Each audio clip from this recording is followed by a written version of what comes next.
네, 안녕하십니까. 9월 20일 MBN 토요와이드 시작합니다. 오늘은 최인호 전 더불어민주당 의원, 김동원 전 국민의힘 대변인과 함께하겠습니다. 안녕하십니까? 안녕하세요. 예. 조희대 대법원장과 한덕수 전 국무총리 등이 만났다는 이른바 4인 회동설을 두고 정치권에선 진위 공방이 거세지고 있습니다. 먼저 관련 영상부터 보시고 얘기 나눠보겠습니다. 제가 지난번에 제보 받았어요. 조희대가 윤석열을 만나서 이재명 건이 올라오면 내가 대법원에서 바로 정리해버리겠다라고 했다고. 윤석열 탄핵 이후 정상명, 한덕수, 김충식, 조희대가 4인이 회동했답니다. 조희대로 그런 말을 했다는 거야. 이재명이 사건 대법원에 올라오면 대법원에서 처리한다. 4월 7일경에 한덕수, 정상명, 김춘식 그리고 조희대 대법원장이 만났다는 제보가 있었습니다. 조희대 대법원장이 무슨 얘기를 했냐? 이재명의 사건이 대법원에 올라오면 대법원에서 알아서 처리한다. 이 발언을 윤석열에게도 했다고 하는 제보가 그 제보란 것이 허위 사실을 유포하는 개인의 목소리 또는 변조되거나 AI가 만들어낸 목소리일 뿐 조희대 대법원장과는 아무런 관련조차 없다는 것이 확인되었습니다.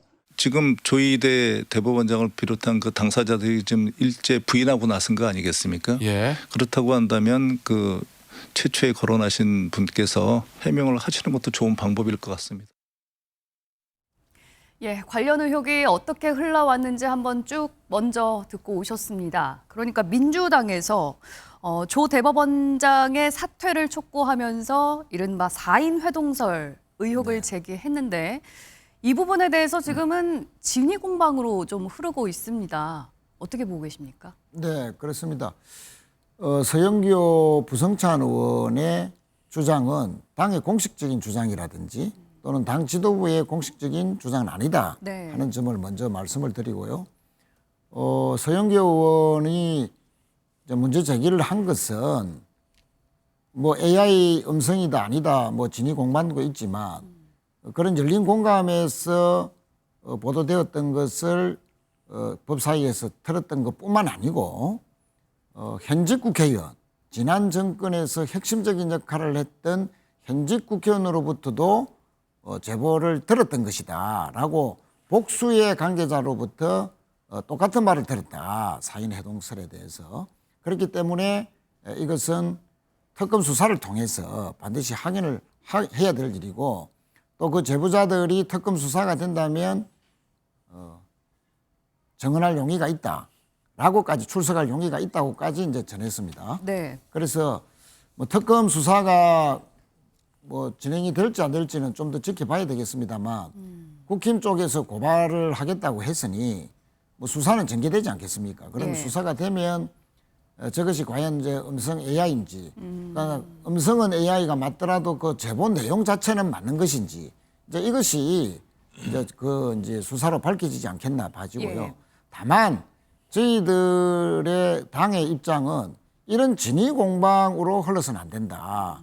사건의 본질은 조희대 대법원장이 지난 4월 22일에 항소심에서 무죄를 판결받았던 당시 이재명 대표의 선거심에 대법원에 배당을 하자마자 바로 그 일부 판사에게 불업에 배당이 된 것을 전원 합의체로 바로 그날 오후에 변경을 하면서 만 이틀 만에 빛의 속도로 유죄 취지로 파기환송을 해버렸다. 그러니까 이건 사법사상 초유의 일이죠. 항소심에서 무죄가 난 것을 이틀 만에 7만 페이지에 이르는 여러 가지 사건 기록을 어떻게 다 검토를 할 수 있으며 그러면 결국은 어떤 정치적인 예단을 가지고 즉 이재명 당시 예비 후보의 대선 등록 자체를 후보 등록 자체를 못하게 하려는 목적으로 대선에 개입한 판결 아니냐 하는 그런 이제 저희들의 합리적인 의심을 갖고 있는 것이고 그것이 이 대부분의 사법부에 대한 불신을 우리 가지게 된 근본 원인이다. 그리고 특히 조희대 대법원장은 그에다가 지기현 판사가 유례 없이 70년 사법사상 날을 계산을 해야 되는데 시간 단위로 계산해서 윤석열 피고인을 석방을 해줄 뻔했지 않습니까? 구속 취소를 해버렸는데 이에 대해서 어떠한 조치도 지금까지 취하고 있지 않는 점, 또 서부지법 거구 아스팔트 세력들이 폭력으로 난동을 부렸는데도 유감 표명을 하지 않고 무대응으로 일관했다 예. 하는 이런 점들이 결국은 사법부의 불신을 키워왔다는 점, 이것이 결국은 사법개혁이 필요한 것이다. 예. 이것이 본질이다. 네. 하는 그런 것을 이제 당 지도부는 강조를 하고 있습니다. 예, 많은 얘기를 해주셨는데 일단은 진위 공방에 대해서는 아직 밝혀지지 않았으니 완전히 허위라고 볼 수는 없고 문제의 본질은 사법부의 불신이 크다. 이 점이다. 민주당에서는 이렇게 얘기를 하고 있거든요. 그렇습니다. 민주당에서는 당연히 그렇게 얘기를 하고 싶을 겁니다. 이 자체가 진위 여부는 중요치가 않다. 더 중요한 게 바로 사법부의 국민적 불신이기 때문에 그것을 해소하기 위해서 이런 일이 벌어졌다 하는 얘기인데요. 예. 제가 이번 사태가 어느 정도 어설프고 엉터리인지 핵심적인 내용 딱 두 가지만 정리해서 말씀을 드리겠습니다. 예. 여기에 지금 조희대 대법원장이 정상명 전 총장이죠. 그리고 한덕수 총리, 그리고 김건희 여사의 어머니의 또 측근으로 불리는 김충식 씨를 만났다라고 얘기를 통해서 한 게 날짜가 4월 7일, 예. 또 4월 10일, 예. 아니면 4월 15일, 바로 이렇게 날짜조차 특정을 하지를 않습니다. 네네. 이거 맞으면 맞고 틀리면 틀리고 이렇게 거의 우리가 고기 잡을 때 이렇게 투망으로 고기를 잡으듯이 4월 7일이면 어떻고 10일이면 어떻고 이런 식으로 날짜를 특정을 하지를 못했습니다. 자, 그럼 여기에서 하나의 이 엉터리라는 것이 증명이 됩니다. 이미 3월 28일 날 대법원에 서류가 접수가 됩니다. 네. 이재명 대통령의 당시 후보지요. 2심에서 선거법 위반 무죄 판결이 난 거 아마 시청자 여러분 정확히 기억을 하실 텐데요. 3월 26일 날 무죄 판결이 납니다. 그래서 검찰이 상고를 한 게 그 다음 날 3월 27일이고 이것이 자동적으로 3월 28일 날 대법원에 올라오거든요. 자, 3월 28일 날 올라옵니다. 그리고 이들이 얘기하는 4월 7일 혹은 4월 10일 날 이 핵심 네 사람이 만나서 한 얘기가 있습니다. 이재명 사건이 대법원에 올라오면 제가 알아서 처리하겠습니다. 라는 얘기가 나오죠. 예, 예. 3월 28일 날 이미 대법원에 사건이 접수가 됩니다. 이들이 얘기하는 것 중에서 가장 빠른 4월 7일 날로 특정을 하더라도 일주일 이상 이 시차가 차이가 납니다. 즉 앞뒤가 안 맞는다는 얘기입니다. 이미 네. 사건이 올라왔는데 조희대 대법원장은 나중에 올라오면 이게 아직 안 올라왔으니까 올라오면은 뭐 제가 알아서 처리하지요. 그렇지만 바로 3월 28일 날 대법원에 접수했다는 게 제가 이 소상히 말씀을 못 드리지만 일주일 내지 10일이라는 그 기간이 맞지가 않습니다. 이들이 주장하는 내용이 예, 맞지가 않습니다. 그리고 이것이 또 하나의 제2의 청담동 술자리 의혹 시즌2라고 하는 얘기, 바로 이것을 보도를 했던 열림공간TV하고 청담동 그 사기극하고 관련이 있지 않습니까? 네. 그런데 청담동 술자리 사건은 청담동 술자리는 그 술집의 이름도 있었죠. 네. 이렇게 특정이라도 하지 않았습니까? 이번에는 장소, 시간 도대체가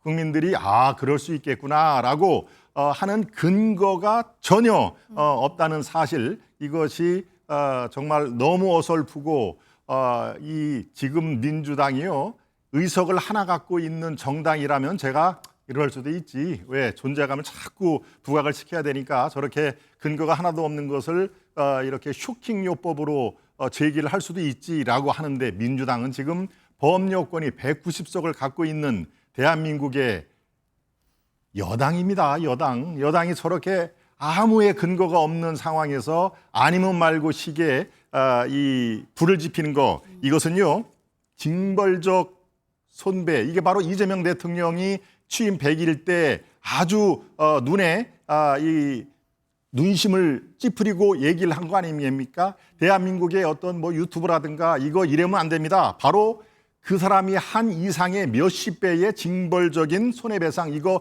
해야 됩니다라고 얘기한 게 불과 2주 전 아닙니까? 바로 지금 저 화면에 나옵니다. 이것을 불을 지핀 서영교, 부승찬 그리고 당대표인 정청래뿐만이 아니라 추미애 법사위원장도 예외될 수가 없습니다. 바로 징벌적 손배의 제1호가 바로 이들이 될 수밖에 없다라고 하는 국민의힘의 주장의 배경이 바로 이 두 가지 핵심 내용이다라고 정리를 해드립니다. 예.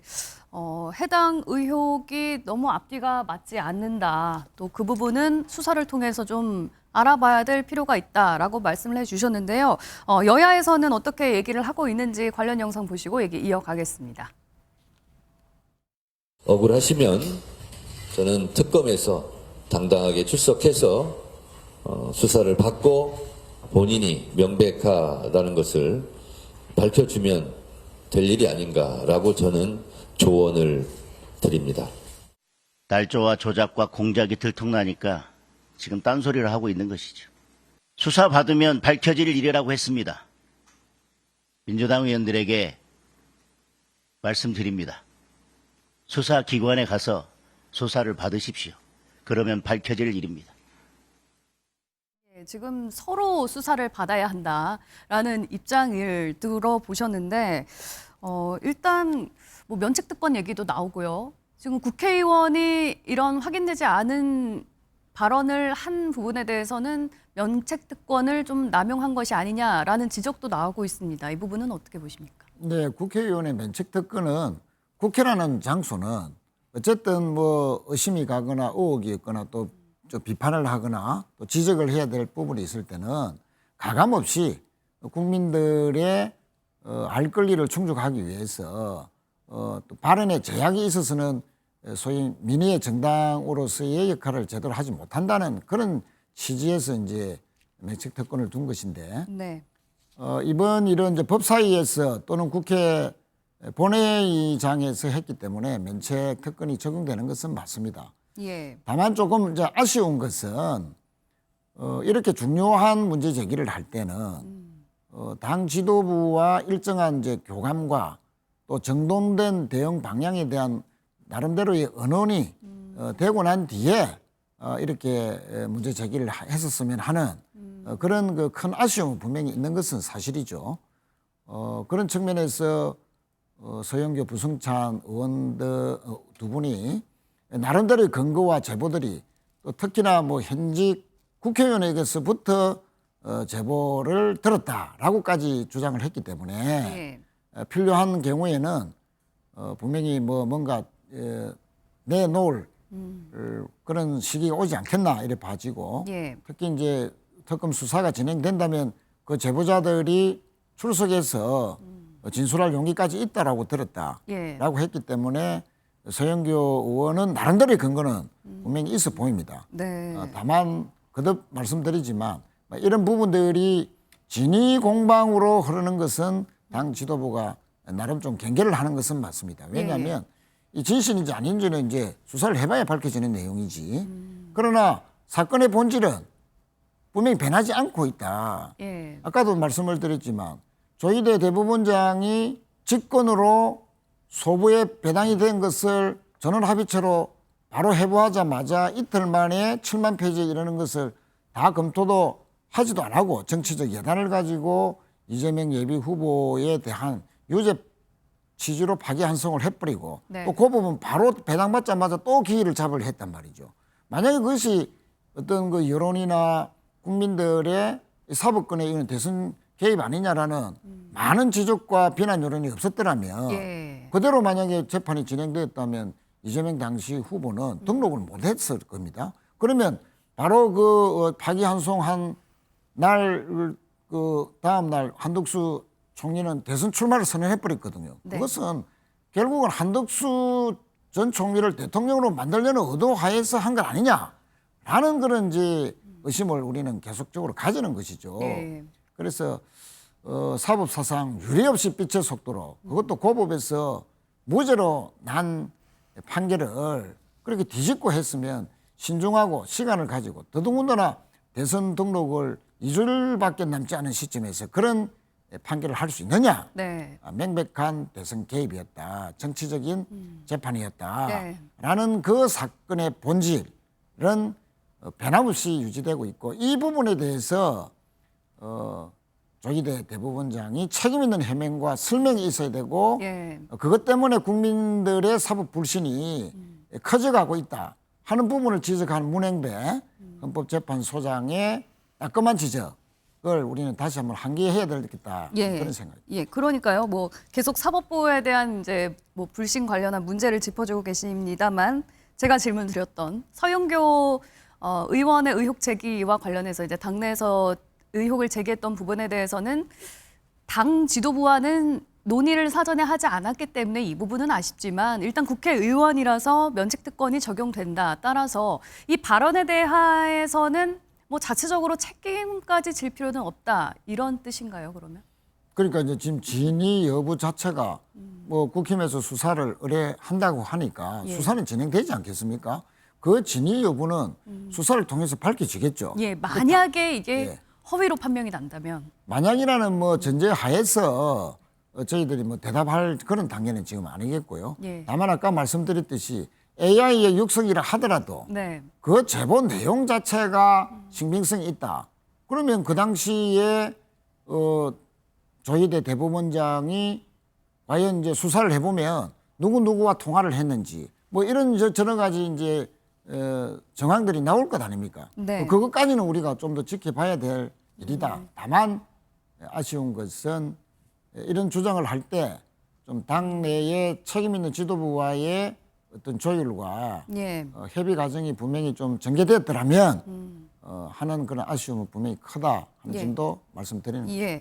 어느 정도 수사로 결과가 나오기 전까지는 어떤 입장을 밝히는 것은 좀 부적절하다라는 식으로 좀 들립니다. 예, 민주당에서는 뭐 그럴 수밖에 없죠. 지금 이 진위 공반, 이것은 사실상 판명이 난 거 아니겠습니까? 글쎄요, 제가 너무 앞서서 나가는지 모르겠습니다만은 확실하다. 정말 이것은 국민의힘에 다시 역습을 가할 수 있다라고 하면은 나왔겠죠. 이른바 현직 국회의원이 누구다. 또 민정 라인의 고위직, 최소한도 여기 등장하는 이름이 두 분이 나옵니다. 지금 이런 식으로 이 진위 공방에서 일방적으로 지금 밀리고 있죠. 아무것도 제시를 하지 못하지 않았습니까? 제가 아까 말씀드린 핵심 가지 두 가지, 장소, 날짜가 그렇게 허술하고 엉터리일 수가 없는 것에 대해서는 얘기를 못합니다. 그러니까 문제의 본질은 그게 아니고 사법권의 어떤 그 개혁, 이것을 하려다가 나온 얘기 아니냐, 바로 이렇게 얘기를 하는데요. 지금 부승찬, 서영교 두 분의 시중에서 별명이 있죠. 바로 찌라시 남매입니다. 찌라시 남매. 찌라시를 갖고 전 국민을 향해서 이렇게 오도를 하게끔 얘기를 한 거, 이거는 정말 대한민국 그 21세기 지금 여의도 정치가 국민들께 외면받는 가장 중요한 일인데요. 바로 면책 특권, 불체포 특권이 있습니다. 뭐 저도 인정을 합니다만은 지금 서영교 의원 같은 경우에는 국회에서 법사위에서 뿐만이 아닙니다. 또 다른 그 대통령이라고 일컫는 누굽니까? 김어준, 예, 저쪽 어디 동네에 있다고 그래가지고 또 무슨 동해 대통령이라고 하는 얘기도 있었죠. 김어준 방송에 나와서도 얘기를 했습니다. 이것은 면책 특권에 가릴 수가 없는 내용이죠. 비슷한 얘기를 또 근거 없이 얘기를 한 거에 대해서는 책임을 물어야 됩니다. 아까 국회 내에서 한 발언들은 면책특권이 적용될 수 있지만 그렇습니다. 그 외에 방송 등에서 한 발언들은 예외가 될 수 그렇습니다. 그거는 뭐 현직 국회의원이라고 하더라도 예외가 되죠. 그리고 사안의 진위에 분명히 이게 아닐 가능성이 농후하다라는 것을 몰랐을까요? 저는 알고 있었다고 봅니다. 그렇지만 내뱉은 얘기도 있고 법사위에서 한 얘기가 있으니까 이것은 계속 가는 게 낫겠다 하는 그런 판단으로 김어준 방송에서 나와서 얘기를 하는 건데요. 여기서 또 하나 우리 시청자 여러분께 그 짚어줄 대목이 있습니다. 현직 국회의원이 제보를 한다고 그랬는데 이게 말이 됩니까? 바로 이 같은 엄청난 핵폭탄급, 여의도 정가에서 폭탄급 이 사안을 왜 서영교 의원한테 이거 줬을까요? 현직 의원이면은 현직 의원답게 당연히 국회 소통관에서 이거 터뜨리면은 한 일주일 정도 본인이 스포트라이트를 받는 겁니다. 현직 국회의원이 제보했다? 글쎄요. 이 현직 국회의원이 아마도 지금 현재 국민의힘 의원이기 때문에 본인이 터뜨리질 못하고 나한테 제보를 한 것이다라고 그런 뉘앙스로 저는 들립니다만은 현재 국민의힘 국회의원이 서영교 의원한테 제보를 했을까요? 글쎄요, 그것은 이게 앞뒤가 맞지 않는 터무니 제3탄이다. 그러고 민정라인 고위직이 윤 정부 시절에 민정라인 고위직 몇 명 안 됩니다. 민정수석, 민정비서관 뭐 한 두세 명 중에 한 명인데 그것도 지금 특정을 하지 못하는 그런 상황이기 때문에 예. 바로 이것은 면책특권에 해당이 안 될 가능성 매우 높다. 그러면서 바로 고소 고발이 이루어지면 저분들이 글쎄요, 저는 공수처의 수사가 바로 이럴 때 필요한 거 아니겠습니까? 고위공직자 수사처가 이런 경우에 국회의원과 민정라인 고위직과 현직 국회의원 제보가 막 뒤섞여 엉킨 이런 사안을 공수처가 시원하게 풀어주려고 만들 텐데 어떻습니까? 뭐 공수처의 꿀먹은 벙어리인 거죠. 그런 상황에서 지금 이것은 당분간 물론 진위 공방이 더 뜨겁게 전개가 될 테지만 정말로 이 아주 어설픈 이 유튜브 방송에 AI로 조작된 녹취 파일에 대한민국 정계를 지금 쥐고 흔드는데요. 그 결과 이것은 정말 태산명동의 서일필이다. 그리고 그 뒤에 이것을 폭로를 한 아까 그 두세 명의 의원들은 마땅히 책임을 져야 할 것이다. 예. 그런 뭐 석고대죄란 말이 이럴 때 필요한 거 아닌가 저는 그렇게 판단하고 있습니다. 예. 민주당에서는 계속 얘기를 하는 게 뭐 진위 여부는 좀 가려봐야겠지만 지금 당장 조희대 대법원장이 뭐 한덕수 전 총리 등과 만났다는 그 사실이 만나고 안 만나고가 중요한 게 아니다. 지금 조희대 대법원장 자체로 지금 사법부는 믿을 수 없기 때문에 사퇴를 해야 하는 것이 맞다라고 계속 지금 주장을 하고 있거든요. 그렇습니다. 이 부분은 어떻게? 네. 지금 말이 좋아서 사법개혁이 저는 사법개혁의 취지 제가 인정을 합니다. 그리고 대한민국을 위해서 지금보다도 더 나은 시스템으로 사법개혁, 검찰개혁이 이루어지는 것도 필요하겠다라고 얘기를 하는데 거기에 정치적인 목적이 이건 너무 뚜렷이 보인다. 지금 사법개혁을 한풀 보면은 바로 조희대 대법원장을 못 믿겠다 아니겠습니까? 또한 거풀을 더 벗겨보면은 바로 지기현 판사 이 사람이 계속 재판을 맡으면 안 되겠다. 이거 딱 두 가지로 보입니다. 저 지금 화면에 나옵니다만은 조 대법원장에 대해서 칭송하는 저분이 대법원장으로 취임할 때 바로 청문회 때 칭송하는 그런 그 말들이 바로 민주당 의원들한테 쏟아졌습니다. 서영교, 박범계, 진성준, 전용기 이런 분들이 다 법사위에서 야 정말 흠이 없는 게 흠입니다. 정말 지금 초심처럼 그렇게 일해 주십시오라고 떠받치면서 대법원장 잘 뽑았다라고 얘기한 게 불과 몇 달 전입니다. 과거에 그런데 이제 조희대 대법원장에 대해서 그렇습니다. 여권에서 굉장히 좋게 얘기를 했었는데 그렇습니다. 흠이 지금은 없는 왜 게 유일한 달라졌다는 흠이다라고 거죠? 얘기를 한 게 바로 박검계, 네. 서영교, 진성준 이런 분들이 뭐 자료 화면에 당연히 나와 있을 것입니다. 그리고 YS 이후에 대법원장이 임기를 안 채운 적이 못 채운 적이 한 번도 없는데 왜 유독 그렇게 칭송을 했던 조 대법원장을 저렇게 끌어내리지 못해서 안달이 날까요? 딱 하나 아니겠습니까? 왜 우리의 대통령 이재명 대통령의 후보 시절에 왜 유죄 취지의 파기환송을 당신이 주도했잖아. 당신이 전원 합의체 회부를 9일 만에 회부를 해서 그렇게 결론을 냈잖아. 이거 아니겠습니까? 그리고 지금 지기현 판사 왜 구속된 윤 전 대통령을 구속 취지를 한 거 저는 사법개혁의 초점이 바로 이들 두 명에게 딱 초점이 앵글이 맞춰져 있고 여기에서 다시는 이런 일이 벌어지지 않도록 그리고 이재명 대통령이 퇴임 이후에도 안전판을 마련하는데 그런 사법개혁에 초점이 맞춰져 있다면 이것은 대단히 대한민국을 위해서 불행한 일이다 이런 말씀을 제가 다시 한번 드립니다. 예, 그 2심에서 유죄 취지로 파기환송을 한 부분에 대해서 민주당은 애초부터 이 부분은 문제가 있다라고 보시는 거잖아요. 그런데 국민의힘에서는 이거는 어떤 정치적인 목적이 있는 것 아니냐라는 시각입니다. 뭐 문민정부 이후에 한 번도 대법원장이 이제 사퇴한 적이 없다. 예. 뭐 중간에 이렇게 말씀을 하셨는데 아니 어느 대법원장이 대선 와중에 유력한 대선 후보 그대로 갔으면 뭐 당연히 결과로도 나왔지만 가장 유력한 대선 후보를 선거법에서 항소심에서 무죄로 판결이 난 사건을 바로 이틀 만에 7만 페이지를 다 어떻게 검토했으며 다 그 세세하게 검토할 수 있습니까? 그 전혀 정치적 예단을 가지고 사건 자체도 제대로 파악하지도 못한 상황에서 전원 합의체 그것도 일방적으로 직권으로 넘겨버리고 그리고 유죄 취지로 파기환송해서 고법에 바로 배당을 하고 고법은 또 기일을 바로 잡으려 했던, 이것은 누가 봐도 의도적으로 정치적인 어떤 목적을 가지고, 즉 이재명 당시 후보의 대선 후보 등록 자체를 막으려는 의도로 한 것밖에 안 된다. 아, 오히려 조희대 대법원장이 그렇죠.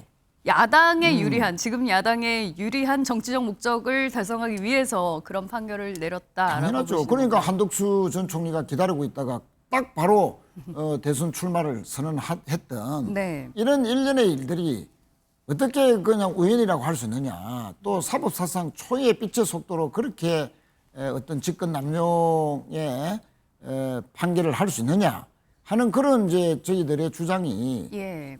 분명히 국민들로부터 저는 공감을 분명히 얻는다라고 생각하고요. 이 부분이 조희대 대법원장이 스스로 지금까지 여러 가지 행태로 봤을 때 책임을 졌어야 될 일인데 예. 아직까지 안 지고 있다는 부분, 특히 아까 지기현 그 판사도 이야기를 했지만 구속 취소도 전부당 만부당 하지만 지금 일각에서는 침대 재판을 하고 있다. 전혀 재판의 속도가 나르지 않고 있다라는 지적들이 많습니다. 이대로 가다가는 또 내년 1월 중순에 구속 만기 기간이라 해서 또 풀어줄 수밖에 없는 예. 이런 상황으로 또 지기현 판사가 의도를 하고 이렇게 넉장으로 재판하는 거 아니냐. 이런 문제 제기도 지금 많거든요.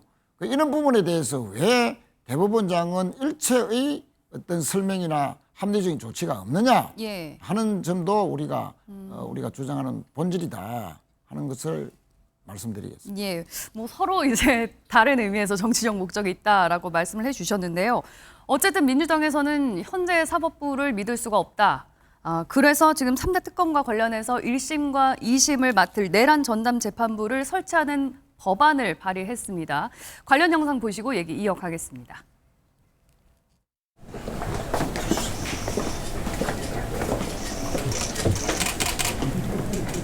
내란 재판부, 김건희 재판부, 순직해병 재판부, 전담 재판부 3개를 만들고요. 1심과 2심에 똑같이 만들도록 했습니다.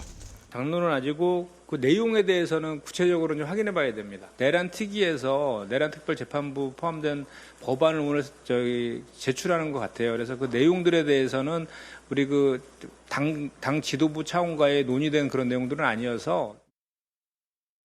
예, 내란 전담 재판부 법안을 발의하기까지도 사실 위헌 논란이 계속 있어 왔는데 논란 끝에 일단 국회 추천 몫은 좀 빠지고 법무부 몫이 들어가게 된 거죠. 이렇게 되면은 위헌에 대한 논란은 좀 어느 정도 소각이 됐다, 소명이 됐다라고 볼 수 있습니까? 그렇습니다. 이제 위헌적 요소를 거의 다 제거한 상황에서 예. 처음에 제기됐던 그 특위의 안을 많이 수정을 했습니다. 예. 예를 들면 이제 취지는 그냥 쉽게 말씀드리면 우리나라 법원 체계에는 가정법원이라는 게 있지 않습니까? 그렇듯이 이 내란 재판부는 우리가 뭐 앞으로도 이제 없어야 되겠지만 전무후무한 내란 재판이기 때문에 이런 그 판결의 정합성 또 오락가락하는 판결을 좀 막고 아니 또 윤석열 대통령 풀어주는 것처럼 그런 해괴망측한 판결이 있어서는 안 된다. 국민들의 법 감정에 전혀 맞지 않는 판결들이 나오고 법의 판결의 정합성 자체가 아주 맞지 않는 이런 것은 반복이 돼서는 안 된다는 취지로 해서 법적으로 문제가 없는 위헌적 요소를 다 제거한 상태에서 개정안을 이제 제출한 것이다. 특히 이제 정당 추천을 아예 삭제를 해버렸습니다. 예. 그래서 법무부라든지 또 법원이라든지 대한변협, 특히 법원과 대한변협에서 4명씩 추천하게 돼 있고 법무부는 한 사람이죠. 그래서 중립성을 최대한 보장하는 그런 그 법안을 제출했기 때문에 예. 더 이상의 위헌 소지는 없다. 오히려 지기현 판결 같은 그런 잘못된 판결을 막기 위한 네. 그런 그 입법부의 어떤 건설적인 대안 제시다. 예. 저는 그렇게 봅니다. 그런데요, 문영배 전 헌재 소장마저도 이 내란 전담 재판부에 대해서는 위헌 소지가 있다, 논란이 될 수 있다라는 우려를 표했거든요. 이 시각에 대해서는 어떻게 보세요? 문영배 소장이 이제 사법부의 판결 자체는 존중이 돼야 된다. 예. 또 뭐 입법부가 오히려 사법부보다 서열이 높다 네. 하는 그 부분에 대해서 이제 지적을 한 것은 맞죠. 그러나 바로 그 다음 날 어떤 또 지적을 같이 했냐면은 그러나 사법부가 지금까지 국민적 불신을 키워왔던 면, 예. 아까 쭉 말씀드린 대법원의 그런 판결이라든지 지기현 판사의 판결이라든지 서부지법 폭력 난동에 대한 무대응이라든지 뭐 이런 거 잘못된 대응 때문에 국민적 불신이 커져왔으므로 이에 대한 특히 지기현 판결에 대한 이 부분에 대해서 어떤 입장과 설명이 있어야 된다라고 했습니다. 그 입장과 설명이라는 것은 지금 그 지기현 판사의 재판부를 교체를 하든지 또는 뭐 여러 가지 또 지금 감찰까지도 받았는데 그에 대한 결과를 내놓아야 된다. 조치를 취했어야 된다. 그런데 왜 취하지 않고 있느냐. 이것이 지금 대법원이 불신받고 있는 이유다라고 예. 지적도 아울러서 했다는 점을 우리는 한기쉽게 볼 필요가 있죠. 그런데 민주당에서는 당론은 아니다라고 약간 좀 선을 긋고 있는데 혹시나 나중에 위헌 소지가 불거질까 봐 좀 거리를 두는 겁니까? 아닙니다. 이제 그 특위에서 개정안을 또 개정을 했죠. 그래서 네. 이제 최종 발의는 했지만 네. 그 특위가 나름의 위헌적 요소를 다 제거했다라고 이제 밝히고 또 그런 요소가 없다고 보고 있고 다만 이제 당 지도부로서는 이 발의된 법안을 언제 통과시킬지 뭐 이런 부분들은 여러 가지 정무적인 요소 네. 또 대법원이 취할 수 있는 것까지도 좀 시간적으로 좀 여유를 보면서 최종적인 통과 처리 방안은 결정할 것이다. 이런 의미로 저는 보고 있습니다. 예, 김정은 대변인. 예. 우리 헌법에 나와 있습니다. 사법권의 규정을 101조에서 하고 있습니다.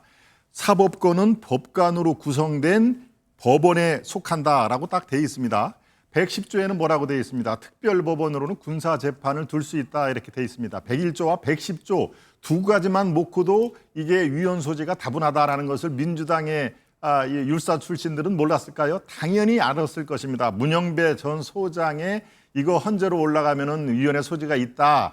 문 소장의 굳이 따지면은 정치적 색깔 뭐 얘기를 안 하겠습니다만은 바로 이 문영배 전 소장조차도 위헌 소지가 있다라고 얘기하는 판국이니까 그분들이 몰랐을 리가 없을 텐입니다. 그래서 그 꼼수로 특별을 전담으로 바꾼 거 아니겠습니까?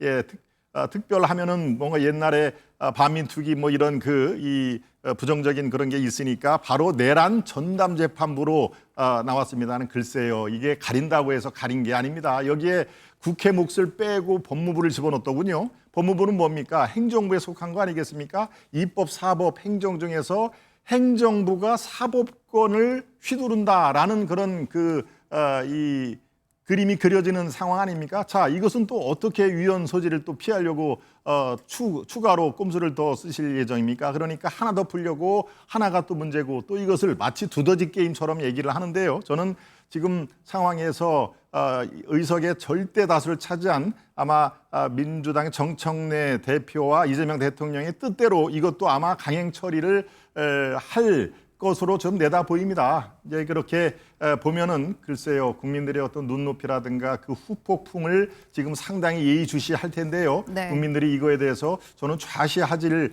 않을 것 같습니다. 차라리 내란 특검뿐만이 아니라 김건희 특검, 그뒤 최혜병 특검 이것도 모두 다 전담 재판부를 두면 될 거 아니겠습니까?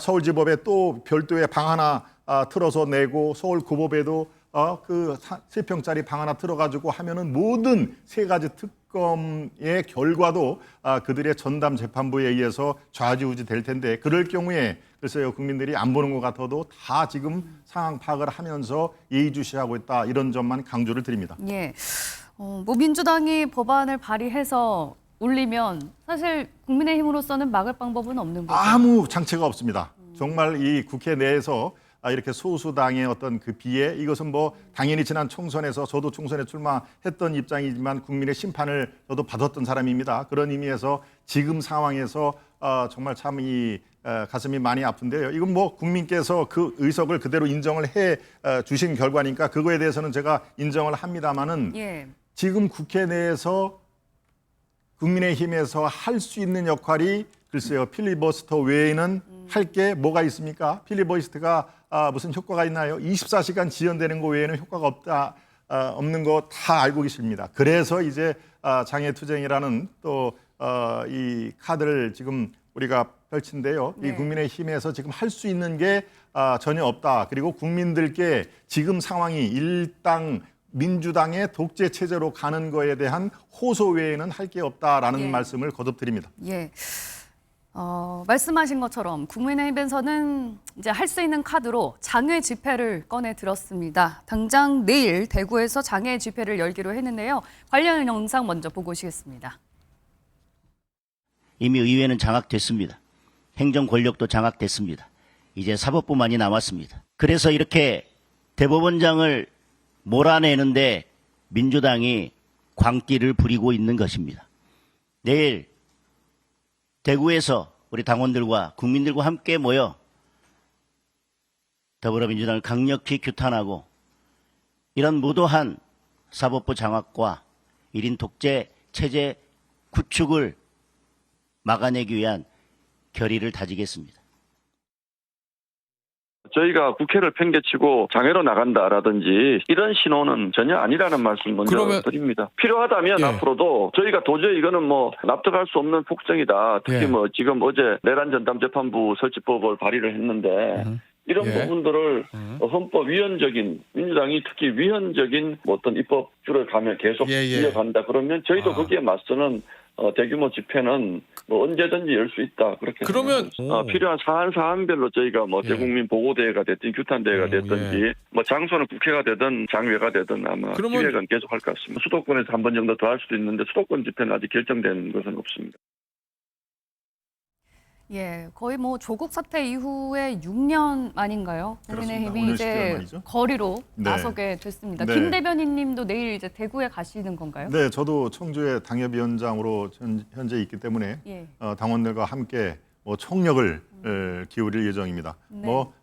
전체 현역 의원들이라든가 당협위원장 중심으로 내일 대구에서 아주 국민들과 함께 지금 말씀드린 대로 거의 6년 만에 그런 모습을 보시게 될 텐데요. 정말 참 저 사람들이 또 나왔네라고 하실 분도 계시겠지만 오죽했으면은 저렇게 했을까라는 그런 그 분들도 많이 계셨을 겁니다. 지금 국회에서 2번에 걸쳐서 지금 화면에 나옵니다만은 2번의 규탄 대회를 했는데요. 저기는 당원들이 더 많이 계시지만 저 일반 분들도 많이 와 계셨습니다. 저도 2번에 걸친 규탄 대회 당연히 참석을 했습니다만은 많은 분들이 이제 무슨 얘기를 하는지 한번 들어보자라는 분들이 점점 많아지고 있는 것도 하나의 팩트고요.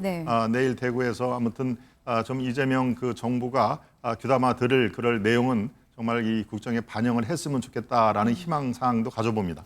그런데요, 이렇게 거리로 나가면 정치적인 효과가 있다고 보십니까? 지금 당내에서도 시기적으로도 약간 좀 애매한 면이 있다. 왜냐하면 곧 있으면 이제 추석이고 추석이 지나면 국정감사가 있을 거고 그렇습니다. 그때 분명히 이제 야당으로서 또 역할을 할 수 있는 부분이 분명히 있을 텐데 지금 거리로 나갔다가 이것도 유야무야 애매해진 상황이 또 만들어지는 건 아니냐라는 시선에 대해서는 어떻게 보세요? 지금 시기적으로도 참 아주 중차대한 시기고요. 지금 앵커께서 말씀하신 이제 추석 연휴 지나면은 국정감사가 본격적으로 펼쳐집니다. 국정감사를 하는 마당에 그것을 팽개치고 다시 또 장외 집회로 나간다 뭐 이럴 수는 없겠죠. 국정감사는 국정감사대로 당연히 지금 이재명 정권의 어떤 그 실정 그다음에 입법 폭주 이런 것들을 당연히 되짚어봐야 아주 그 1년에 가장 큰 국회의 이 행사입니다. 그리고 이것이 국민들께서 바라보는 기대 수준도 국정감사가 꽤 높은 걸로 알고 있습니다만 지금 상황에서 곧 국정감사라고 해도 지금 상황에서 우리가 가만히 있을 수는 없는 노릇입니다. 불과 2, 3일 전만 해도 당사에 또 당원 명부 압수수색이 이루어졌지 않습니까? 그것을 결사항전 태세로 맞서니까 또 이제 관리업체 데이터베이스 관리업체로 우회적으로 마치 빈집털이 그 작전을 연상케 하는 그걸로 당원 명부의 일부가 그들이 가지고 간 거 기억나실 겁니다. 그리고 현역 의원도 또 구속되는 일이 벌어졌고요. 최근에 3, 4일 내로 가장 이렇게 국회 내에서 또 국민의힘 입장에서는 굉장히 힘들고 어려운 일이 발생이 됐기 때문에 지금 상황에서 곧 국감이 있다고 추석 연휴가 있다고 가만히 있을 수는 없는 노릇입니다. 그러니까 네. 지금 상황에서 제가 말씀드린 대로 유일하게 건강한 상식을 갖고 있는 국민 여러분께 지금 실상이 이렇습니다. 우리가 그냥 야당 탄압이 아니라 실제적으로 이런 것은 입법 폭주를 빙자해서 하나의 유튜브 영상 가지고 또 이 대한민국을 흔드는 그런 상황이 벌어집니다라고 대국민 직접 호소 그런 측면이 훨씬 많다라는 면에서 참 이런 말씀을 드리는 저도 네. 상당히 마음이 무겁고 안타깝습니다만은 국민들과 함께 해주시기를 다시 한번 희망을 해드립니다.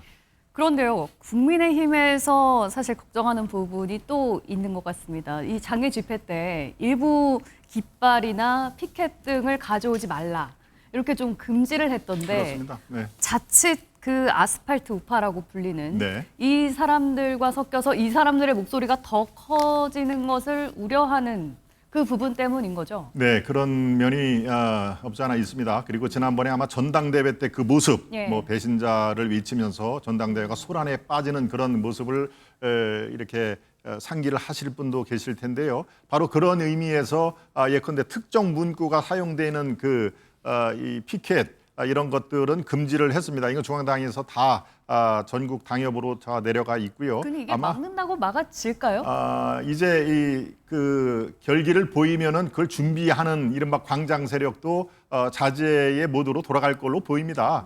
중앙당에서 저렇게 얘기를 하고 국민의힘에서 이게 본질이 그게 아니다. 예컨대 윤 어게인이고 또 뭐 부정선거를 들고 일어나고 네. 다시 또 두 분을 석방하라라는 구호가 들고 일어나면 이것은 원래 의미된 대국민 호소 예. 규탄 대회가 아니다라는 그런 것이 있기 때문에 그것을 준비하는 분들, 준비하는 세력들이 있다면은 아마 자제를 할 걸로 지금 기대를 합니다. 일부 아주 소수가 다시 그걸 시도를 할 경우에는 아마 당원들이 막을 겁니다. 그런 의미에서 내일 큰 광장 세력들 아스팔트에서 지난번 그 탄핵 국면에서 정말 생업을 팽개치고 나왔던 분이다 하더라도 내일 네.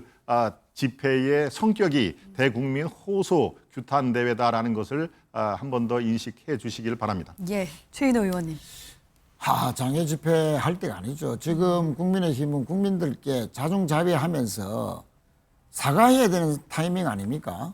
지금 왜 국민의힘이 그렇게 특검의 압수수색을 극력으로 저항해서 막으려 했는지 그 사실이 이제 밝혀졌지 않습니까?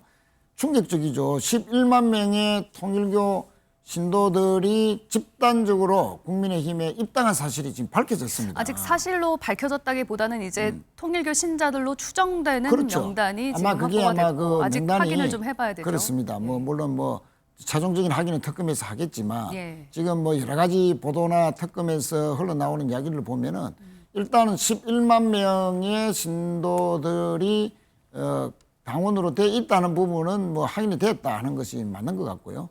자, 그렇다면 지금 통일교 한학자 총재가 독생자라고 스스로 주장한 독생자는 예수고 독생자는 본인이다 하는 것이죠.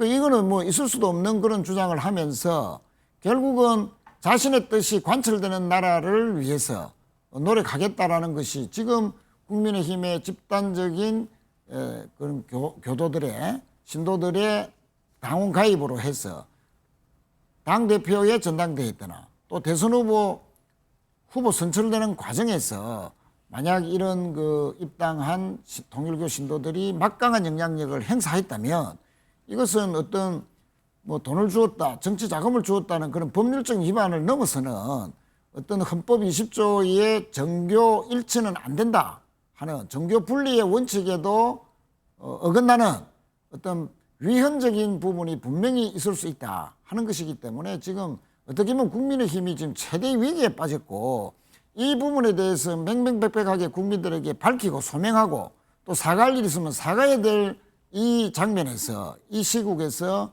이 시점에서 지금 장외 대규모 집회를 한다.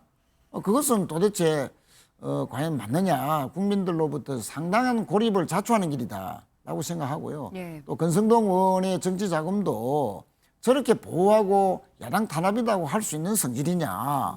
명백히 이 돈을 주었다는 그 돈 다발이 사진으로도 지금 밝혀지고 있는 마당에 또 증거인멸이 확실한 여러 가지 이 부분들이 다 소명이 돼서 구속영장이 발부가 됐는데 이것을 다 묶어서 야당 탄압이라고 하면서 장외투쟁을 한다?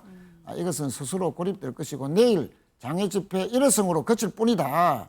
오히려 더 국민의힘은 내일 장외집회를 통해서 더 국민들로부터 특히 중도층의 합리적인 국민들로부터 더 멀어질 가능성이 매우 높다. 저는 그렇게 보고 있습니다. 예, 알겠습니다. 통일교 입당 의혹 관련해서는 이제 이어지는 2부에서 좀 더 자세히 다뤄보기로 하고요. 아직은 장외투쟁에 나설 때가 아니다라는 말씀으로 좀 정리를 해보도록 하겠습니다. 오늘 두 분 말씀은 여기까지 듣겠습니다. 고맙습니다.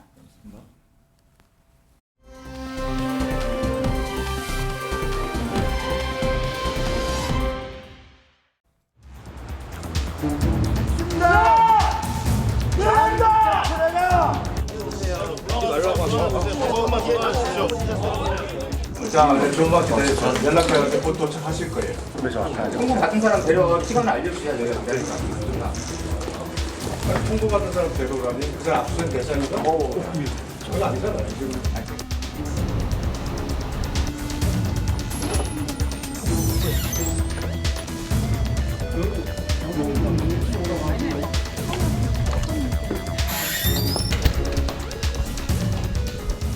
국민의힘이 통일교와 연루되었다는 것이 밝혀지면 통합진보당의 사례에 비추어 국민의힘은 10번, 100번 정당 해산을 피하지 못할 것입니다. 정당 해산 사유인 명백한 민주적 기본 질서에 위배되는 행위이기 때문입니다. 국민의힘 대처가 궁금합니다. 2025년 대한민국 법치주의 대한민국 헌법 아래에서 하늘 아래에서 이런 일이 벌어지고 있는 것에 대해서 침묵한다면 대한민국의 법치주의는 곧 사망할 것입니다. 반드시 강력한 조치를 취하겠습니다. 네, 이어서 박창환 장안대 특임교수, 장성호 전 건국대 행정대학원장과 이야기 나눠보겠습니다. 안녕하십니까? 네, 안녕하세요. 예, 저희가 앞서서 잠깐 이제 거론이 됐던 이 얘기부터 오늘 좀 시작을 해봐야 될 것 같습니다. 김건희 특검이 국민의힘 당원 명부를 관리하는 업체에 대해서 이제 압수수색을 했더니 통일교 신자로 추정되는 한 12만 명의 명부를 이제 확인을 했다는 거죠. 국민의힘에서는 이 영장 집행 자체가 위법이다라고 주장을 하고 있고 민주당에서는 정당 해산감이라고 압박을 하고 있습니다. 일단 당원 명부가 이렇게 압수수색으로 확보됐다는 이 사실 자체만으로도 국민의힘에서는 상당히 좀 당혹스러울 수밖에 없을 것 같아요. 당혹스러울 뿐만 아니라 지금 헌법에 보면은 사실은 정당 활동의 자유가 보장되어 있지 않습니까? 그리고 개인정보법이라는 것도 있고 아무리 특검이라 검찰이라고 하더라도 정당의 명부인 500만 명을 전부 다 가져간다는 것은 이것은 저는 헌법 위반이다. 저는 그렇게 생각하고 당에서도 지금 장동혁 당대표가 강력하게 이거에 대해서 항의하고 있지 않습니까? 만약에 검찰 어떤 장원 명부가 필요해서 가서 조사를 한다면 그 지금 핵심적인 것이 2023년 전당대회 3월 전당대회 그 즈음에서 통일교 간부 통일교 신도가 얼마만큼 당원에 가입되었나 그거에 대해서 임의 제출 형식으로 보면 될 텐데 왜 국민의힘 당원 명부 전체를 가져가서 보는 건지 그것은 어떤 정당 활동에 대한 지극히 아주 침해하는 정당 활동을 침해하는 그런 특검의 모습이라고 생각이 듭니다. 예, 어떻게 보셨습니까, 교수님? 정당 활동을 침해하는 굉장히 위배되는 일이다. 네, 김건희 특검법에 보면은요 수사할 내용 대상에 대해서 16개를 제시하고 있습니다. 그리고 특검법의 이 명명 자체가 국정농단이 들어가 있어요. 건진법사, 국정농단 이게 다 연결돼 있는 거죠. 그럼 결국은 건진법사를 통해서 통일교와 국민의힘의 커넥션이 있었고 그 가운데 불법 정치자금과 그리고 소위 이 대거 종교인들의 대거 입당이라고 하는 그래서 그걸 통해서 당 내의 경선을 갖다가 변화를 주겠다라고 하는 영향력을 끼치겠다라고 하는 이런 국정농단 반민주주의가 있었기 때문에 수사가 이루어지는 겁니다. 즉 특검에 명시된 특검법의 내용 그리고 수사의 대상 여기서 벗어나지 않고요.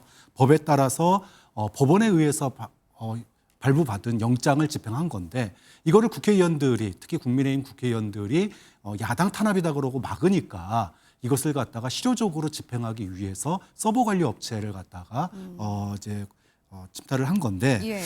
저는 뭐 굉장히 의미 있는 내용이 나왔다라고 봐요. 대한민국의 가장 사실 정치권에 네. 알파자 오메가가 정경유착이라는 단어였습니다.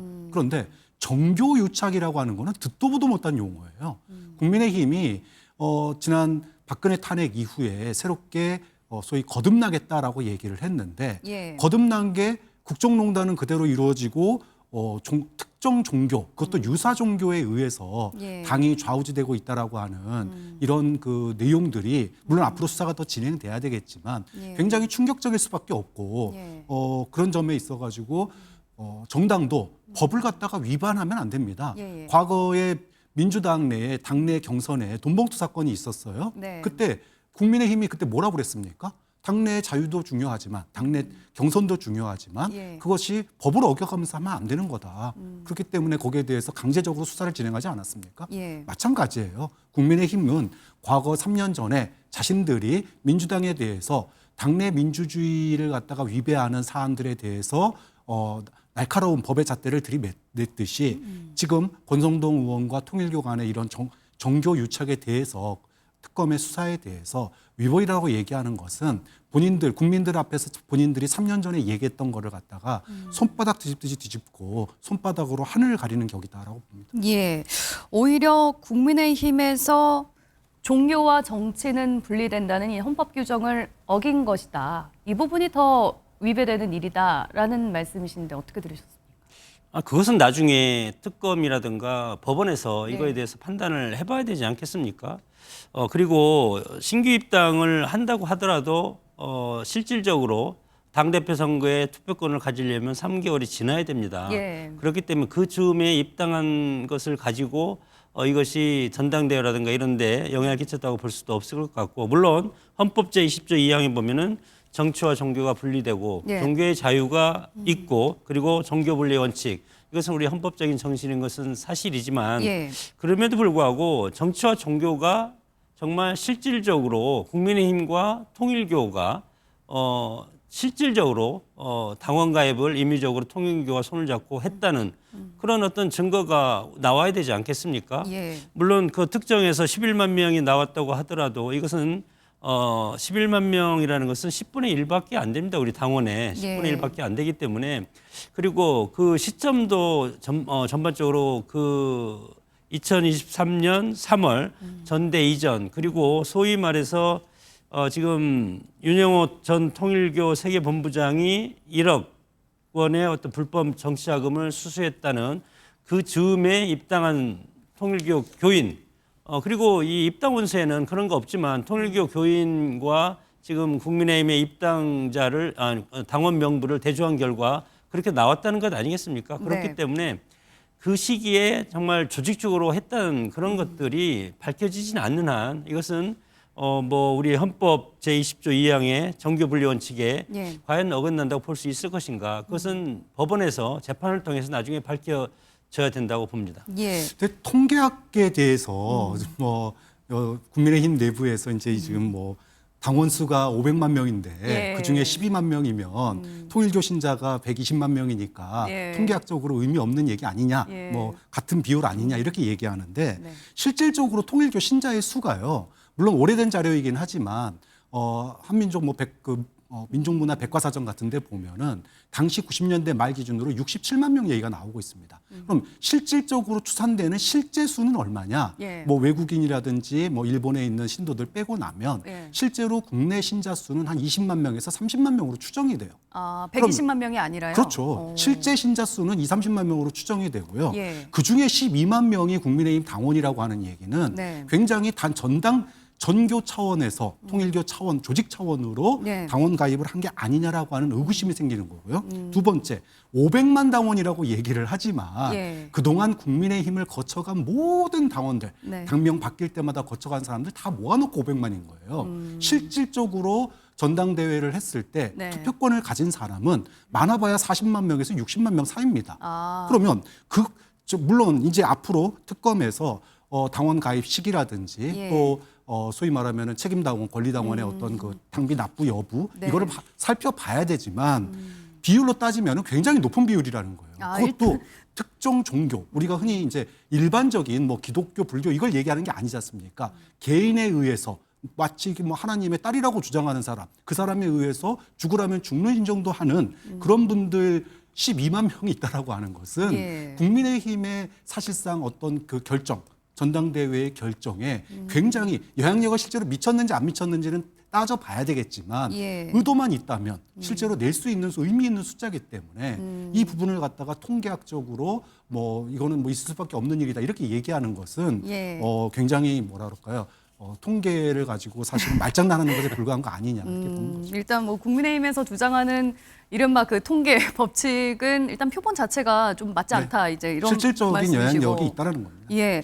뭐 앞으로 밝혀내야 될 것들도 있고 아직은 그냥 이제 통일교 명단과 국민의힘 명단을 이제 합쳐보니까 대충 이제 10만 명 정도가 되더라. 하지만 그 사람들이 진짜 그 23년 전당대회 이전에 대거로 가입된 건지도 확인을 해야 되고 권리 당원이었는지도 확인을 해야 되고 이 부분은 이제 추후 좀 밝혀져야 될 부분인데 이 부분은 어떠세요? 그러면 국민의힘에서는 뭐 종교를 가지고 있다고 해서 뭐 정당에 가입 못한 건 또 아니지 않느냐. 이걸 가지고 정당 해산 운운하는 거는 또 너무한 건 아니냐. 이런 얘기도 나오거든요. 그러니까 대한민국의 정당 해산의 유일한 사례가 통진당밖에 없습니다. 그 당시에 통진당 해산할 때 뭐 이념적인 부분도 있었지만 예. 당내의 비민주주의, 소위 경기동부연합이었나요? 그들이 조직적으로 소위 말해서 당의 어떤 그 전당대회라든지 경선에 조직적으로 조작했던 예. 그리고 영향을 미쳤던 이 부분도 정당 해산의 하나의 사유중으로 꼽혔었거든요.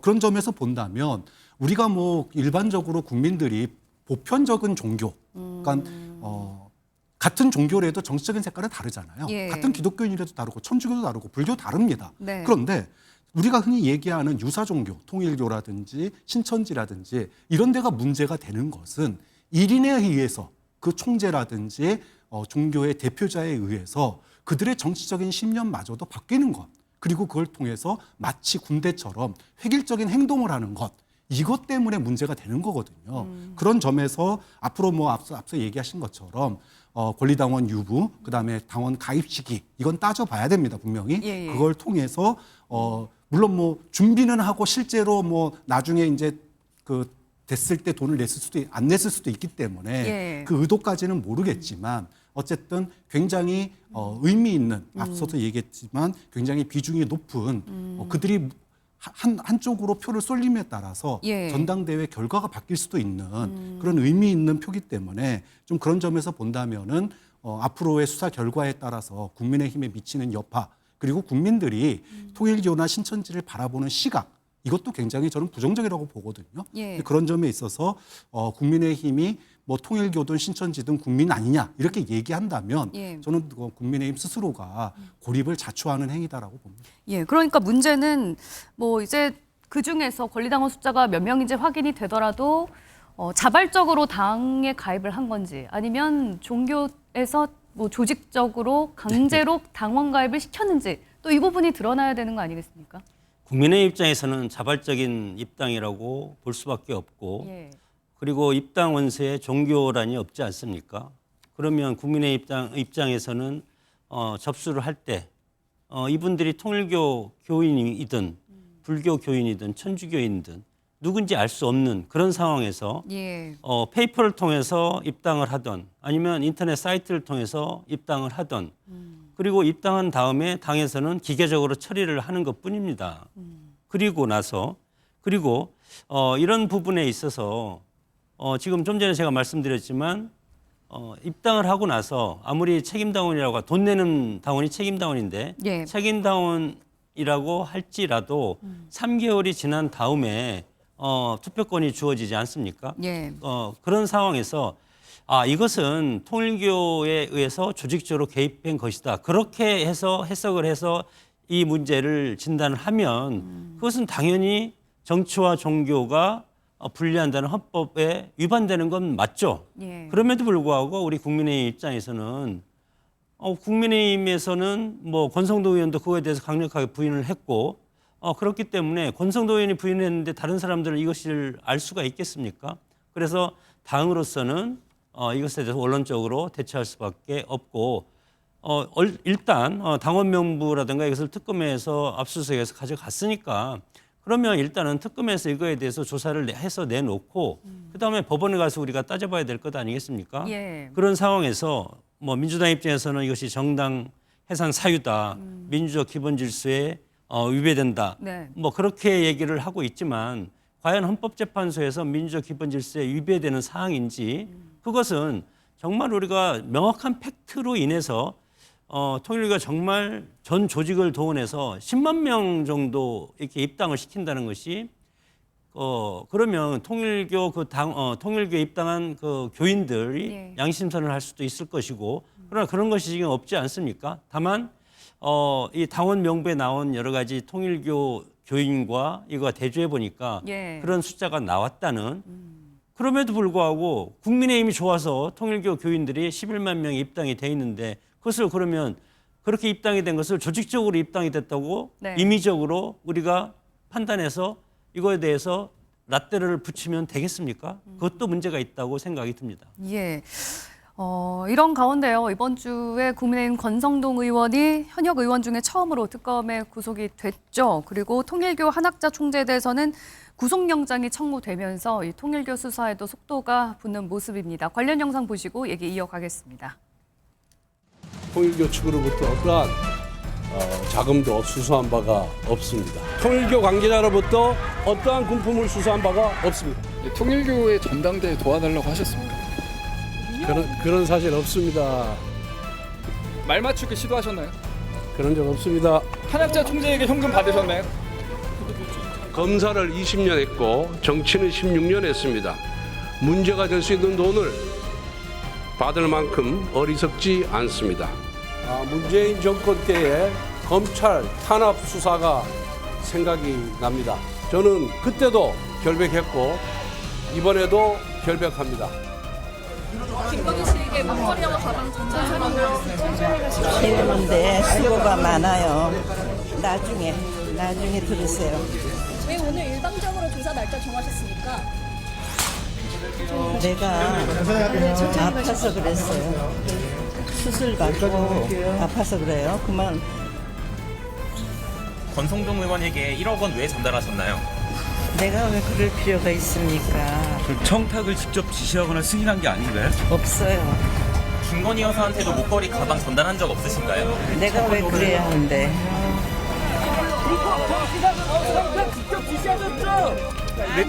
내리실게요. 예, 일단 권성동 의원의 구속영장에는 앞서 우리가 얘기했던 통일교 입당 관련 의혹과 관련해서는 일단 들어있지 않았는데 정치자금법 위반 혐의로 이제 구속이 됐죠. 통일교 한학자 총재가 권성동 의원이 구속되고 난 후에 입을 좀 열었습니다. 세뱃돈을 준 게 맞다. 하지만 흔히 알려진 거액이 아니라 한 100만 원 정도 되는 돈이었다. 그리고 권성동 의원 쪽에서는 세뱃돈도 아니고 넥타이를 받은 거다라는 이제 진술들이 막 이렇게 전해지고 있습니다. 어떻게 들으셨습니까? 뭐 저는 뭐 꼬리 자르기에 들어갔다 이렇게 봐요. 사실 통일교에서 지금 한학자 총재가 만약에 구속이 된다면 예. 이것이 통일교 내에 미칠 여파가 굉장히 크거든요. 과거에 문선명 총재가 죽고 나서 후계 구도를 둘러싼 내부의 암투 갈등 굉장히 심했었고 그래서 결국은 후계자 못 정하고 부인이 지금 배우자, 사실은 예. 수렴 청정하고 있는 상황이거든요. 그런데 이 균형점인 한학자 총재가 만약에 구속이 된다. 예. 그러면은 통일교 내부의 갈등은 앞으로 이제 정치권에서 어떤 갈등이 내부적인 폭로가 일어날지 아무도 모르는 상황입니다. 그런 점에서 의미가 크다고 보고요. 예. 저는 한학자 총재가 뭐 정치자금법을 관련해서 우려해서 그런지 뭐 세뱃돈 100만 원만 인정을 했어요. 왜 100만 원일까요? 그러니까 다른 통일교 진짜 관계자들에게도 100만 100만 원을 있지만, 줬다는 예, 거예요. 예. 그렇기 때문에 나는 우리 내부 사람들에게도 100만 원 줬으니까 예. 외부에서 온 인사들에게도 100만 원 줬다. 이런 이제 맥락인 건데 네네. 문제는 뭐 실제로 그 돈 그 소위 그 쇼핑백을 받아갔는데 그 안에 뭐가 들었는지는 아직 확인이 안 된 사항인데 네. 과거 그러니까 지금 현재 그 구속되어 있는 권성동 의원과 돈을 주고받았다 또는 청탁을 주고받았다라고 하는 이 당사자가 지금 이야기 밝힌 거에 따르면은 22년 3월달 당선인 신분이었죠. 당시 윤석열 당선인과 윤용호 씨의 만남에 대해서 한학수 총재가 보고를 받았다라는 거고요. 또 이후에 권성동 의원과의 만남이 있어서도 22년 10월 달에 통일교 지도부가 미국 가서 원정 도박을 한 사건이 있었는데 여기에 대해서 검찰 수사가 진행되고 있었거든요. 근데 권성동 의원이 그 내용을 전달을 해줬다는 거예요. 그거에 대해서도 사후에 보고를 했다는 겁니다. 그러면 권성동 의원에게 돈이 갔고 권성동 의원의 만남 결과가 보고가 됐습니다. 한학자 총재에게. 그렇다면은 결국은 소위 한학자 총재의 묵인 하에 지금 통일교와 권성동 의원 간에 돈이 오가고 그다음에 통일교의 어떤 그 편의를 봐주는 그리고 소위 말하면 당원 집단 가입까지 이렇게 묵인된 거 아니냐라고 하는 게 지금 검찰의 의혹이기 때문에 이 부분을 만약에 법리적으로 지금 들이댄다면 그 구속을 피하기는 좀 어렵지 않느냐. 다만 이 구속을 갖다가 피하기 어려운 좀 여러 가지 정황들이 있다 보니까 이것을 갖다가 어떻게 하면 꼬리를 자를까. 그리고 좀 소위 통일교 내부에 미치는 혼란을 극복하기 위해서는 어떻게 해야 될까. 이것의 고민의 결과가 조사받는데 검사들에게 뭐 통일교 교리를 전파했다. 가서 진술 조사받은 게 아니고 나는 포교하러 간 거다. 이런 식으로 지금 이제 소위 말하면은 구속 이후를 갖다가 대비하는 그런 모습까지 보이는 거 아닌가 싶어요. 이런 얘기도 전해지고 있습니다. 특검에서는 일단 의심하고 있는 부분 중에 하나가 통일교 측에서 돈을 관봉권을 포함해서 보내는데 거기에 이제 왕자가 새겨져 있었다. 이거는 결국에 윤석열 전 대통령에게 이 돈이 흘러간 것 아니냐 이 부분을 또 의심을 하고 있거든요. 가능성 얼마나 있다고 보십니까? 글쎄 그런 것들도 뭐 지난번 대선 때 윤석열 전 대통령 손에 왕자 한참 언론에 대서특필하지 않았습니까? 그거와 요거와 이제 연결을 해서 볼 수 있는데 그렇게 되면 상당히 그것은 대선 자금으로까지 연결이 되기 때문에 상당히 파장이 엄청 커질 수도 있는데 그동안은 이제 주변인들을 중심으로 뭐 돈을 받았다, 금품을 받았다 이런 의혹들이 제기가 돼 왔었습니다만 윤석열 전 대통령이 직접 돈을 받았다 이런 의혹은 지금 또 처음인 거잖아요. 그렇죠?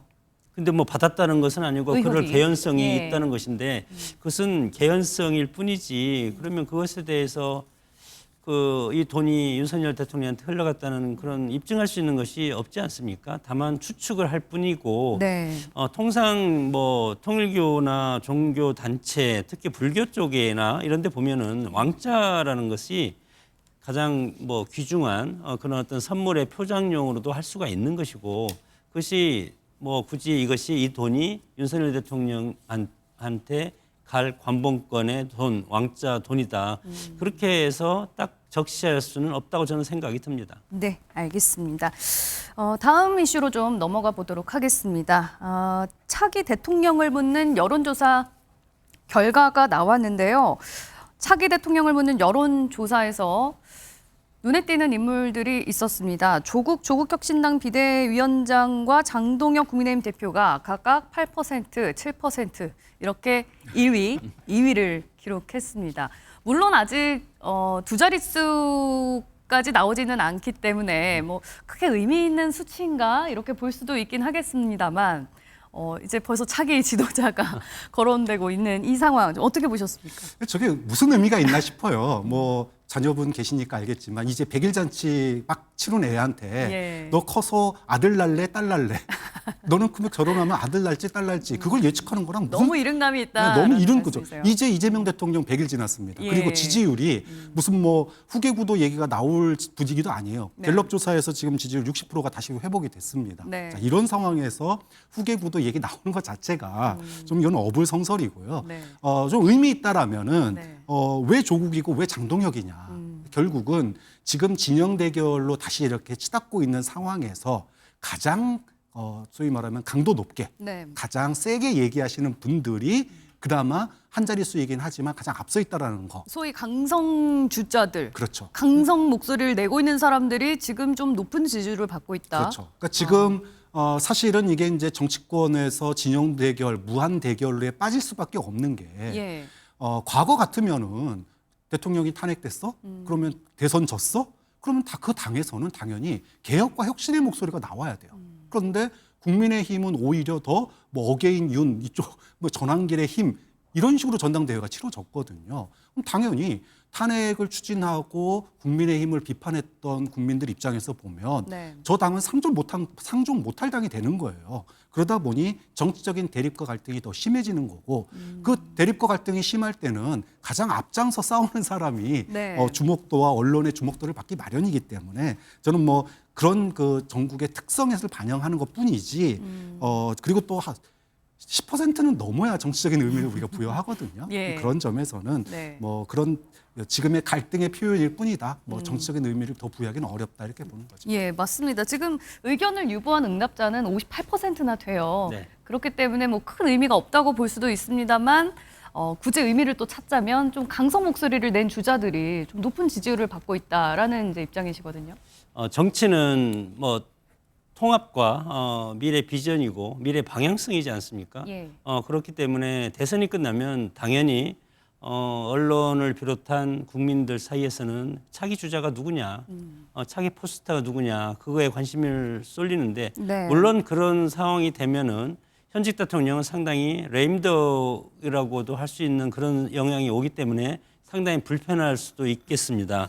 그러나 지금 우리 현실을 보면은 이재명 정부 그리고 민주당의 국회를 완벽하게 민주당이 장악한 이 상태, 헌법상에서는 견제와 균형이 깨진 그런 상태 아니겠습니까? 거기에다가 지금 민주당에서 사법부까지 장악하려고 하는 그런 여러 가지 정치적인 기도 이런 것들이 있기 때문에 자발적으로 견제와 균형을 맞추려고 하는 언론의 힘, 권력의 제4부가 언론입니다. 그래서 언론을 통해서 자발적인 견제와 균형의 논리를 한다는 것은 다른 말로 하면 지금 조국혁신당의 조국 그리고 국민의힘의 장동혁 그리고 뭐 민주당의 정청래 이런 식으로 지금 나오고 있지 않습니까? 이런 것들을 보면은 향후 어떤 권력이라든지 엄청나게 커지면 그것이 다시 분화가 됩니다. 그래서 차기 대권을 앞두고 앞으로 지방선거라든가 이런 걸 앞두고 저런 어떤 그 지지율 추이를 보면은 지방선거를 앞두고 새로운 정당이 태동하거나 아니면 정계 개편이 이루어지거나 그럴 가능성이 상당히 클 수도 있겠다. 나는 그런 어떤 저는 저 여론조사 지표에서 읽었습니다. 예, 이 부분은 어떻게 봐야 될까요? 민주당 지지층에서 17% 정도가 정청래 대표가 아니고 조국 비대위원장을 꼽았다는 거예요. 이 부분은 민주당에서 어떻게 받아들일지 궁금합니다. 뭐 조국 대표가 지금 당 내의 뭐 성비위 논란 이것으로 인해서 이제 위기에 빠져 있는 상황인데 이거를 갖다가 탈피하기 위해서 더 센 카드를 내꺼냈어요. 대법원장 탄핵 카드를 꺼내 들었습니다. 이러다 보니 대법원장에 대해서 저 사람 물러나야 되는데라고 생각하는 사람들 입장에서 보면 굉장히 사이다 발언이잖아요. 지금 민주당보다 더 센 발언을 꺼내놨기 때문에. 그런 것들이 영향이 있고요. 민주당 내부에서는 아무리 정청래 대표가 얘기하더라도 정청래 대표가 탄핵까지는 얘기 못하는 상황이거든요. 그걸 이제 소위 우리가 빌드업도 아직 안 된 상태이기 때문에 또 여당 대표가 탄핵 얘기 꺼내는 거는 쉬운 얘기가 아닙니다. 그런 점에서 어떤 그 국면에서의 특이한 점 때문에 일부 여권 지지층 가운데 소위 말하면 선명한 굉장히 선명한 조국 전 대표에 대해서 지지를 한 것에 불과하고요. 전 몇 달 뒤만 되면은요. 1위가 바뀔 거라고 생각해요. 어떻게요? 지방선거 국면으로 가게 되면은요. 예를 들어 서울시장 후보가 가시화되면은 아마 서울시장 후보가 이 상위권을 아마 차지할 가능성도 굉장히 높다고 봅니다. 언론의 집중도가 지금은 검찰개혁, 사법개혁, 뭐 이런 그다음에 내란 청산 여기에 포인트가 있기 때문에 이 국면에서 싸우는 주자가 여론조사에서 가장 앞서고 있지만 지방선거 국면이 시작되면은 뭐 서울이라든지 부산이라든지 이 주요 주자들이 아마 이 군 안으로 굉장히 상위권으로 차지할 가능성이 좀 굉장히 높다. 이들 중에도 주자가 있을 거라고 보세요. 뭐 지켜봐야겠죠. 예, 알겠습니다. 뭐 지지율은 추세와 흐름이 중요하다고 하니까요. 저희가 앞으로 쭉 한번 지켜보도록 하겠습니다. MBN 토요와이드 저희가 준비한 소식은 여기까지입니다. 함께해 주신 여러분 고맙습니다.